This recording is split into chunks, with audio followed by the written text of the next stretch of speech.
Kāda vēlamies valsti? Vienkārši. Kur politiķi nemelo.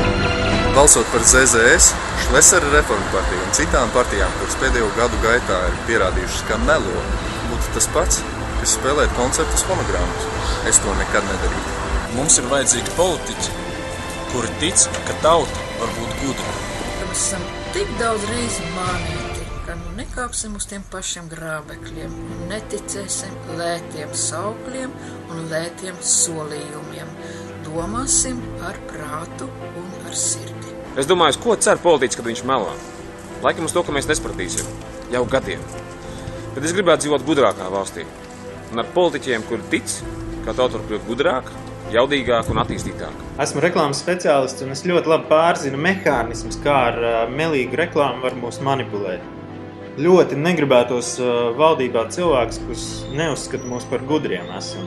Arī pirms šīm vēlēšanām mēs redzam sev apkārt ļoti daudz melu un mīklatīgi pūst acīs pamatīgi. Vienkārši balsojiet ar sirdi. Ņemat un izdomājiet, kas jūs ir piekrāpis, un par tiem nekad nevienu vārdu vairāk. Es kā mielīgākās profesijas pārstāvis saku tā, ka skatos meli tiek piedot. Dzīvē? Nē. Vecās partijas, kuras ir solījušas jau 1, 2, 3 reizi, viņas vienkārši ir jāmet ārā no šīs skolas. Mums nevelk. Kā var ticēt zaļo un zemnieku solījumiem pacelt pensijas? Kā var ticēt Šlesera solījumiem par darba vietām, ko viņš jau sola ir labu laiku un nekas nav tam līdzīgs noticis? Slikts teātris. Netic.